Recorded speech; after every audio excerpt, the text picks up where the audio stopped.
Credit to Purdue. We knew they'd come to compete after they've had 2 tough weeks. Got back home, playing at home. Changed up their defense, put 4 back at the edge. I hope he's okay. I think he's one of the best players we'll play against this year. I have so much respect for the way he plays, and so it looked like he got banged up. So I'm not sure what that was. It was a close game in the fourth quarter. The narrative is always we can't win close games. It was a close game. We won it. So we just turned it. It didn't look like a close game at the end, but we made the plays in the fourth quarter to win the game, and proud of the guys for that. What did you think of your team's response in the last quarter and a half of that game? Not only their response, but how they played. Well, I thought the defense, was terrific throughout.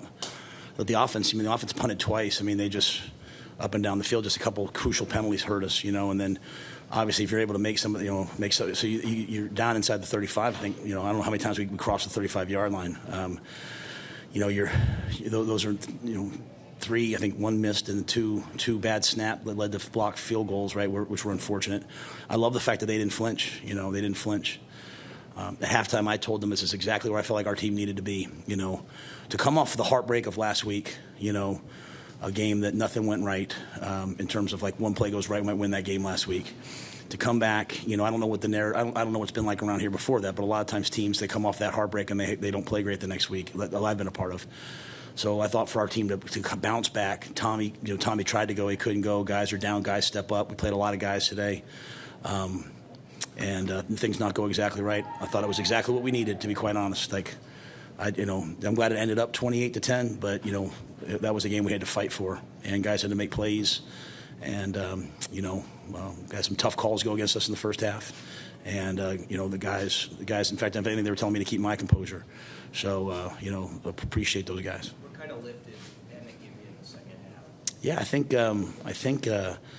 Emmett made some big-time plays, making some guys miss. And then, after we had the hold, the block in the back of the hold, and then I got the 15-yarder, it comes out on the screen, and he's pushing the O-lineman to get him going forward. And so I thought, really, if you talk about crucial plays, it's that, and then it's the 4th down off-tackle run by, at the goal line, to go for it on 4th down. So, just proud of those guys. Now that Ja'Cory obviously gave us a real lift on offense with some of the speed sweeps and the reverses, and people are really, when he's out there, people are defending us differently because of his speed and his explosiveness.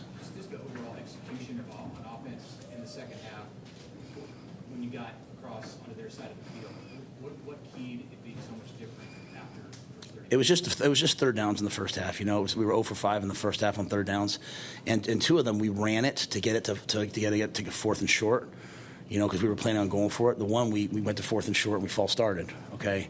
The second one, I can't remember what happened. We didn't get it, right? So we just said, hey, you know what? Let's throw it for 2 downs. Let's give Dylan 2 chances, moving forward. And again, if it's 9-0 at the half, you're kind of disappointed in your red zone offense, but it's not quite. That was what it was. And so we just made the shift at halftime. Like, all right, we're going to go for it.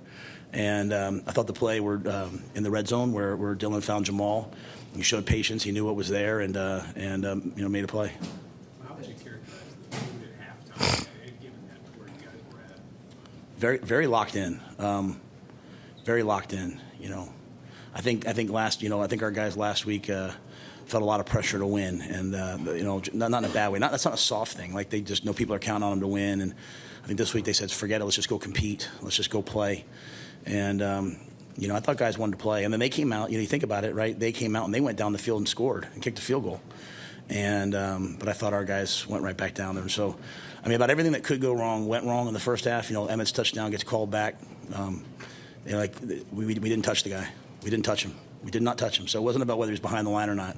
We run at the guy, we avoid him, so we didn't touch him. And so they know that they executed that play and it gets called back. And so obviously that some guys could be frustrated, when they know, man, we can't do anything right.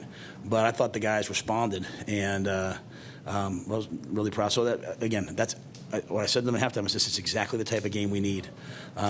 We needed to go out there and win the game at the very end of the game. And again, that's about halfway through the fourth quarter. That game was won. The kicking game, was there a specific distance that you felt good about sending Jonathan out at? And what did you see on those specific blocks? Yeah, I mean, the first one he missed, right? I mean, like, it just missed. He's about 50-50 from the 15-yard line, but he's also about 50-50 from the 45-yard line. He's a young, developing kicker who's got a big leg and had a great week of practice, and he just missed that first one. The second two are just bad snaps. I mean, those balls are in the ground, right? So you can't put those on him. And those weren't like blocks per se where we're not protecting. Those were bad snaps. The first one, we had one snapper in, then we made the change, went to the other snapper. It's a bad snap. So all of those guys, and as I said down the stretch, man, like, they got to come out of their head. They got to start playing from right here with passion and belief in themselves. I know it sounds corny, but it's not.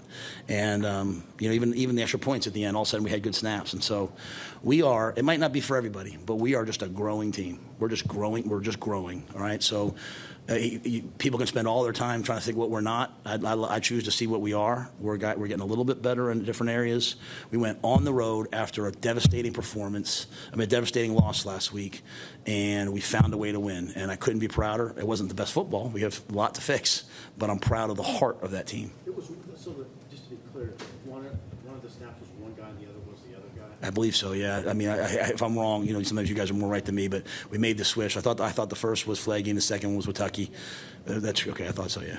Matt, what about your run? What were your thoughts on how they stepped up and slowed down what Purdue was trying to do? Yeah, I thought the boys came out to play. I mean, there was a little bit like that one drive. It was a little bit of leaky first down, so they were in a 2nd and 5, and allowing them to continue to play. I thought what was really great on defense today was, when Tommy couldn't quite go, like he came up, we thought he was going to be able to go. He warmed up. We thought maybe he could go, and just still not quite there yet. So, all right, we turned to Sierra. Sierra gets banged up. Jeremiah goes in. We're out there at times in crucial downs. Now we got Jeremiah out there. We got Mario Buford out there. And I thought they played pretty well. Will McGahee had some big plays, so there's a lot of young players contributing in that. But that allows you, because Tony can trust those guys in the back, it allows them to play the run and put guys up there in the box. And I thought we didn't give up any big ones. I think Maccabee's a heck of a player. I mean, that number 45 is a heck of a player, and that's a well-coached O-line. They run outside zone as well as anybody. 250 yards or whatever it was, 240, whatever, last 260 last week. So for us, I don't know what they finished with rushing, but I thought our guys did pretty well. 50. So I thought our guys did pretty well. It's not just this game, but there's been quite a few penalties in a lot of big teams moving.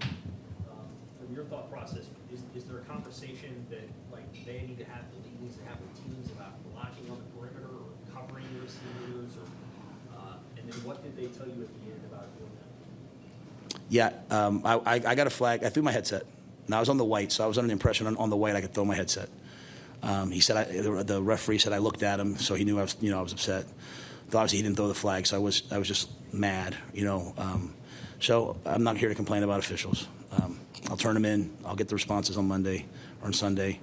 I think we had a tough go of it last week, and here's what I know: someone's going to have to start to fight for Nebraska. All right, so I'm here to fight for Nebraska, and so Troy does. Our AD will fight for Nebraska in that way. But I wanted the fellows to see me out there fighting for them today, and so I think that's my 3rd penalty ever. So I got one in the NFL because I was in the white and the guy ran me over. I think I got one. When we got a blindside block at Oklahoma State. There's not been many, right? So I don't speak disrespectfully to the officials, all that, but I did throw my headset, and but I thought I was okay because I was in the white. With that being said, it's a penalty. He called it a penalty, and Emmett went ahead and made me right. So I felt bad. I don't want to affect the game in that regard.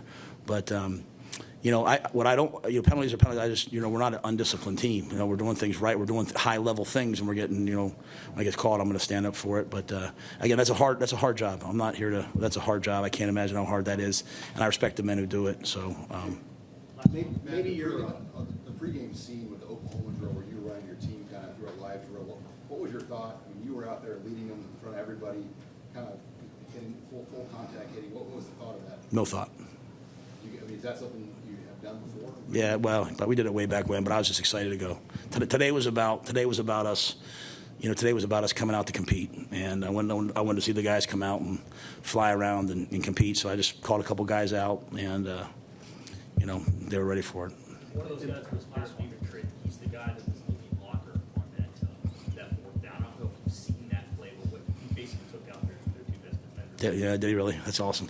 And we ran that play in the middle of the week, and he hit Marquise Buford. Marquise made the tackle, good on good, and we showed it in front of the whole team. So that makes me so happy if that's true, because Barrett's one of those kids I mean, I wish I could, I wish I could expound, but when I expound, sometimes it turns into all these other narratives. So I'll just say this: he's one of those guys who, like, there's this, as they grow, they go from trying to do everything right to trying to kick someone's tail in the right way.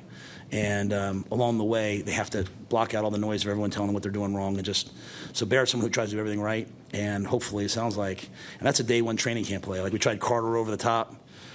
We try, I'm just saying, like, in all seriousness, like, if you look at the level of creativity, and again, we're not perfect yet. Like, we're so young and things are different. Like, no one's asked me about Gunner. I love that. None of you guys asked me about Gunner.